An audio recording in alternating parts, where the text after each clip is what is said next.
بسم اللہ الرحمن الرحیم۔ حضرت ابن عباس سے روایت ہے کہ حضرت سلیمان تخت پر بیٹھتے، اس کے ساتھ والی کرسی پر انسان بیٹھتے اور اس کے ساتھ والی کرسیوں پر جنات بیٹھتے اور اس کے ساتھ والی کرسیوں پر شیطان بیٹھتے۔ پھر ہوا تخت کو اڑا لے جاتی اور پرندے آ کر اپنے پروں کا سایہ کر لیتے۔ اب ہوا کو حکم دیتے اور پرواز کر کے صبح مہینے بھر کے فاصلے پر پہنچا دیتی۔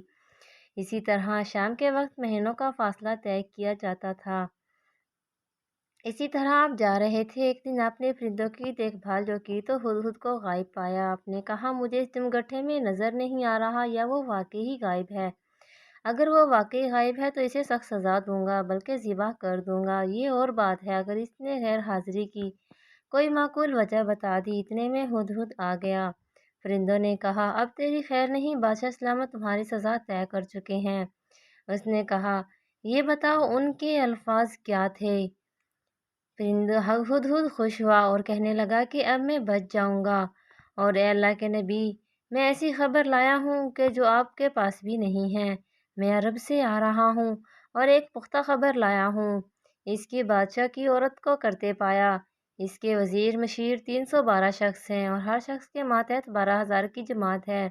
اس کی زمین کا نام مادب ہے اور یہ صفا سے 3 میل کے فاصلے پر ہے۔ اس کا نہایت شاندار قسم کا تخت ہے جس پر وہ جلوہ افروز ہوتی ہیں۔ سونے سے کھڑا ہوا ہے اور یہ 80 ہاتھ اونچا اور 40,000 چوڑا ہے۔ 600 عورتیں ہر وقت اس کی خدمت میں کمر بستہ رہتی ہیں۔ جس کمرے میں اس کا تخت ہے وہ ایک بلند و بالا محل ہے۔ سب سورج پرست ہیں، خدا پرست کوئی نہیں ہے۔ ملکہ کا نام بلقیس ہے۔ اس کا دادا یمن کا بادشاہ عظیم تھا جس کے 40 لڑکے پیدا ہوئے اور سب کے سب بادشاہ بنے۔ اس نے ایک جنیا عورت سے نکاح کیا۔ یہ نکاح کرنے کی مختلف وجوہات بیان کی گئی ہیں۔ اپنی حکومت اور سلطنت کے غرور والے لوگوں سے کہتا تھا تم لوگ میرے لائق نہیں ہو۔ اس کا نتیجہ یہ ہوا لوگوں نے اس کا نکاح ایک جنیا عورت سے کروا دیا۔ ملکہ بلقیس اور اس کی قوم کے متعلق بیان سن کر حضرت سلیمان نے کہا مجھے یہ پتہ کرنا ہوگا کہ تم سچ بول رہے ہو یا جھوٹ کہہ رہے ہو۔ تم میرا یہ خط لے کر جاؤ اور ملکہ بلقیس کو دو، اور ایک سائیڈ پر ہو کر سنو کہ وہ کیا جواب دیتے ہیں۔ ہدہد اس خط کو لے کر اڑا اور ملکہ بلقیس کے محل میں پہنچ گیا۔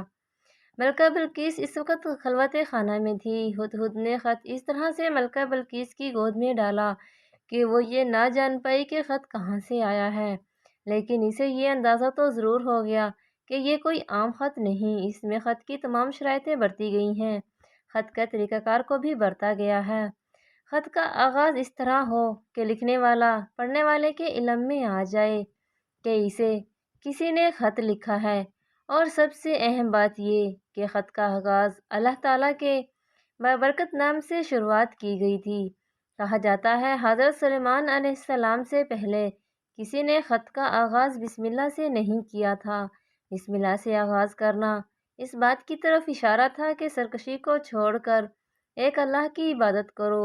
یہ کسی بادشاہ کا ہی نہیں بلکہ پیغمبر کا بھی دعوت نامہ ہے۔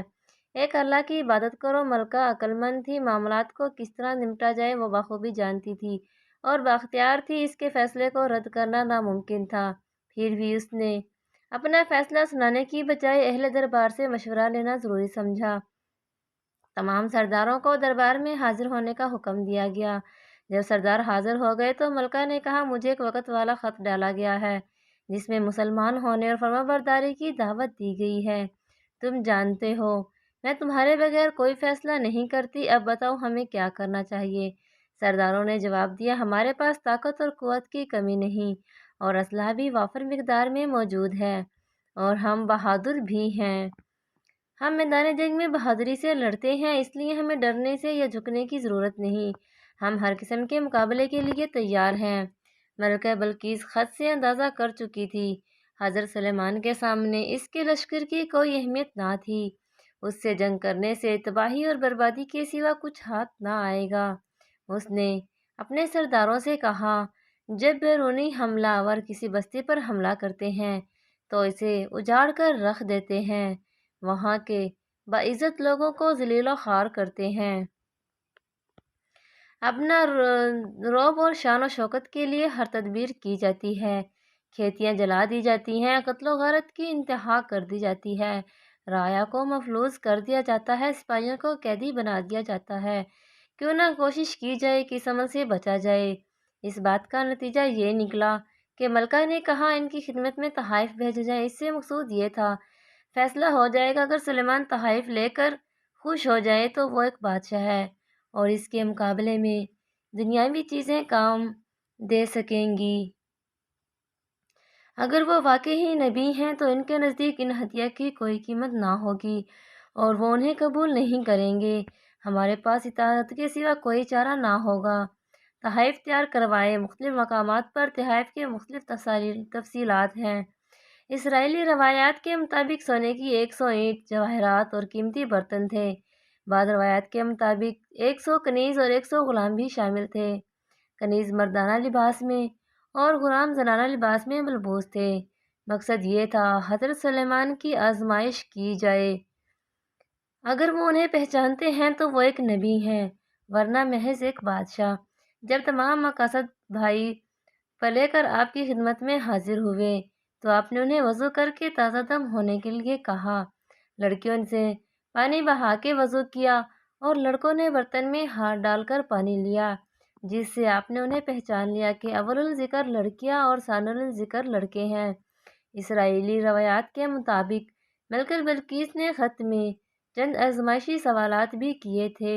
ان میں سے ایک سوال یہ بھی تھا کہ ایک برتن کی نشاندہی کی جائے کہ اس کو ایسے پانی سے بھرا جائے جو زمین کا نہ ہو اور آسمان کا ہو۔ اس کے لیے آپ نے یوں کیا، آپ نے گھوڑے دوڑائے اور ان کے پسینے سے اس برتن میں جمع کروا دیے۔ اور بھی بہت ساری آزمائش تھی۔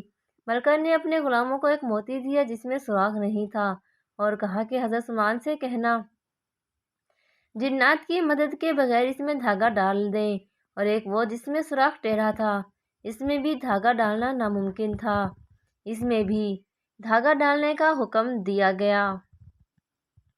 اگر وہ انہیں احمقانہ یا سمجھیں یا ناممکن سمجھ کر غصے میں آ گیا تو اچھا ہے، اگر وہ سن کر خاموش رہا تو کوئی اور نہیں بلکہ اللہ کا نبی ہے۔ اس کی بات غور سے سننا۔ قاصد حاضر ہوئے، آپ نے ڈبیا طلب کی۔ اس نے کھولنے سے پہلے بتائے اس میں کیا ہے۔ حضرت جبرائیل نے مدد کی۔ آپ نے کہا ایک موتی بغیر سوراخ کا، ایک ٹیڑھا سوراخ کا موتی، ان میں دھاگا ڈالنا ہے۔ آپ نے اپنے درباریوں سے کہا موتیوں میں سوراخ کون کرے گا؟ دیمک نے یہ کام اپنے ذمے لے لیا اور دیمک نے ایک بال لیا، ایک سرے سے داخل ہو کر دوسرے سرے سے نکل گیا۔ آپ نے دیمک سے خوش ہو کر فرمایا اگر تمہاری کوئی حاجت ہو تو بتا دو۔ دیمک نے کہا حضور میرا خانہ درختوں میں کر دیں۔ آپ نے ان کا خانہ درختوں میں کر دیا۔ پھر فرمایا موتی میں دھاگا کون ڈالے گا؟ یہ کام سفید کیڑے نے اپنے ذمے لیا۔ اس نے منہ میں دھاگا ڈالا، ایک سرے سے داخل ہو کر دوسرے سرے سے نکل گیا۔ آپ نے اسے کہا تمہاری کوئی حاجت ہو تو بتاؤ۔ کیڑے نے کہا حضور میرا کھانا پھلوں میں رکھ دو۔ آپ نے اس کا کھانا پھلوں میں رکھ دیا۔ قاصد تو پہلے ہی آپ سے مروب ہو چکے تھے۔ جب آپ نے ان کے استقبال کے لیے 30 میل کی دوری تک اینٹوں کا فرش بنانے کا حکم دیا، دونوں طرف عجیب الخلقت جانوروں کو کھڑا کر دیا گیا۔ دربار کو بھی از سر نو ترتیب دیا گیا۔ تخت کے دائیں بائیں 4000 سونے کی کرسیاں، ایک طرف علماء اور دانشوروں کے لیے، دوسری طرف وزراء اور عمال سلطنت کے لیے بچھائی گئی۔ چنانچہ جب قاصد آئے تو سونے کی اینٹوں پر جانوروں کو کھڑا دیکھ کر اور آگے آگے جنات کی صفیں دیکھ کر راستے میں ہی حیران رہ گئے، اور دربار میں پہنچے تو وہاں کی شان و شوکت دیکھ کر حیران رہ گئے۔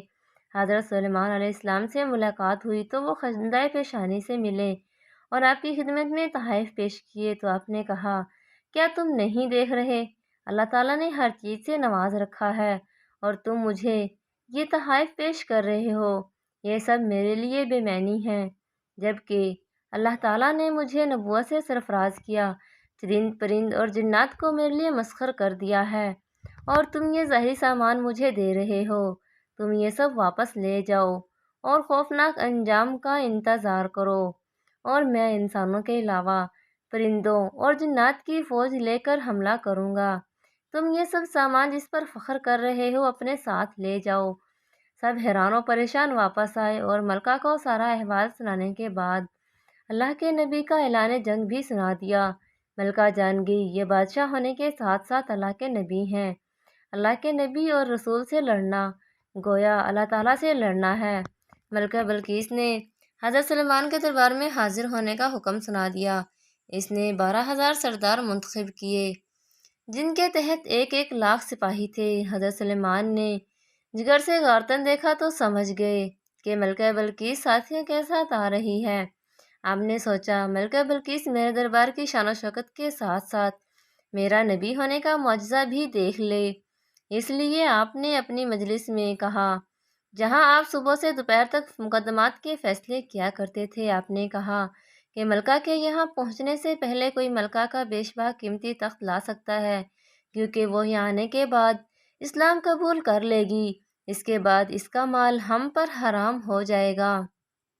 پھر ایک بڑا سرکش جن جو پہاڑ جتنی جسامت رکھتا تھا، اس نے کہا اگر آپ اجازت دیں تو میں وہ تخت یہاں لا سکتا ہوں۔ پھر آپ جانتے ہیں کہ اس میں ہیرے جواہرات لگے ہیں اور میں ان کو چوری نہیں کروں گا۔ ظاہر ہے جن انسانوں کے مقابلے میں غیر معمولی قوت رکھتا ہے۔ کسی انسان کے بس کی بات نہیں تھی کہ وہ بیت المقدس جائے، 1,500 میل کا فاصلہ منٹوں میں طے کرے اور تخت اٹھا کر لائے۔ تخت بھی کوئی عام نہیں، بہت بڑا اور وزنی تخت جسے اٹھانا ایک فرد واحد کا کام نہیں۔ تخت بھی وہ جو ملکہ نے 7 مہینوں کے اندر نقل کر رکھا ہے، جہاں تک کہ اپنی علم کی رسائی ممکن نہیں۔ مجلس شورا میں موجود ایک شخص بول اٹھا، یہ وہ شخص تھا جسے کتاب کا علم عطا کیا گیا تھا۔ اس نے کہا آپ کے پلک جھپکنے سے بیشتر تخت آپ کی خدمت میں حاضر کر سکتا ہوں۔ بعض مقامات پر اس شخص کو حضرت سلیمان علیہ السلام کا مغربی صحابی بتایا گیا ہے۔ اس کا نام آصف بن برقیہ درج ہے۔ 138 ابن عباس کے مطابق آپ حضرت سلیمان کے کاتب تھے اور آپ ان کے خالہ زاد بھائی تھے۔ ولی اللہ تھے اور اسم اعظم جانتے تھے۔ کتاب کے علم سے مراد اسم اعظم کا علم ہے۔ البتہ بات یہ ہو سکتی ہے کہ اللہ تعالیٰ نے انہیں کرامت بخشی تھی جن کے سبب انہوں نے جن کی اس مختصر مدت کو بھی طویل جانا اور کہا کہ پلک جھپکنے سے بہتر تخت حاضر کر سکتا ہوں۔ چنانچہ ایک لمحے کے بعد حضرت سلیمان کے تخت کو اپنے سامنے پایا۔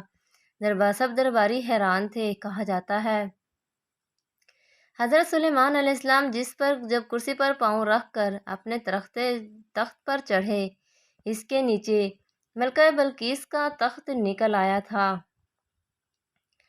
یہ کرامت دیکھ کر آپ نے سوچا کہ اللہ تعالیٰ نے اسے آزمایا ہے، میں شکر گزار کرتا ہوں یا بے پرواہ رہتا ہوں۔ خیر تخت سامنے تھا۔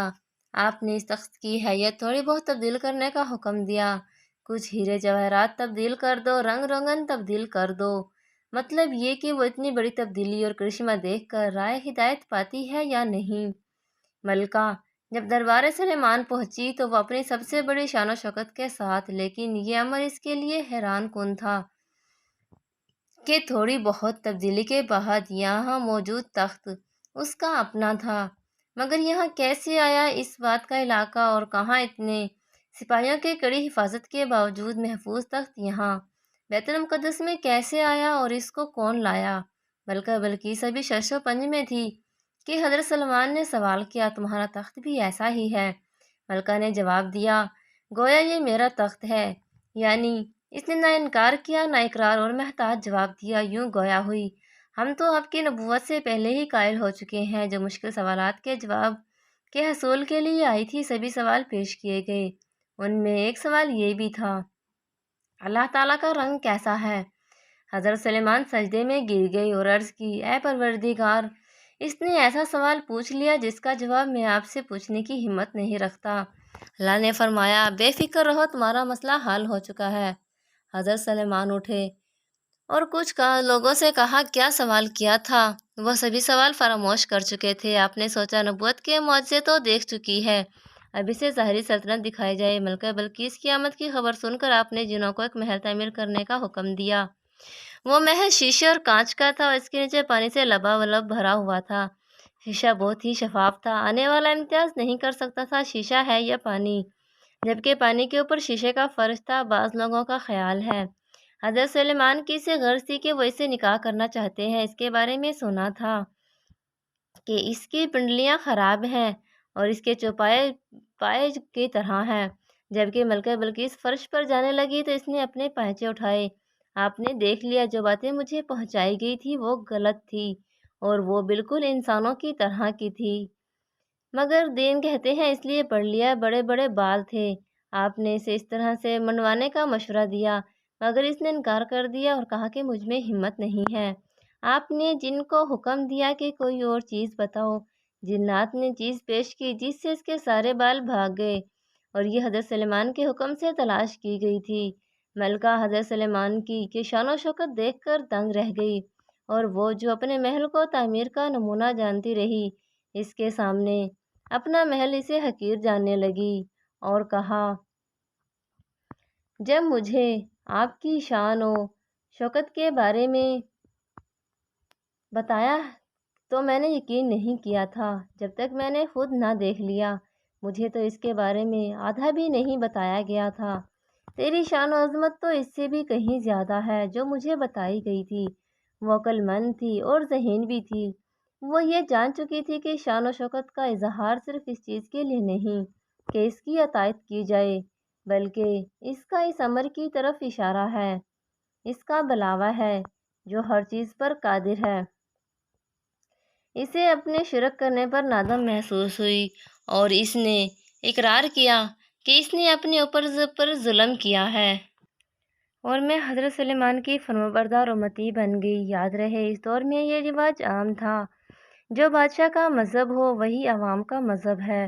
جب ملکہ نے اسلام قبول کر لیا تو ممکن ہے کہ اس کی پوری قوم نے اسلام قبول کر لیا ہوگا۔ ملکہ کے اسلام قبول کرنے کے بعد کی تفصیل قرآن کریم میں موجود نہیں۔ اسرائیلی روایات کے مطابق حضرت سلیمان نے اس سے نکاح کر لیا، لیکن اسے یمن میں ہی برقرار رکھا۔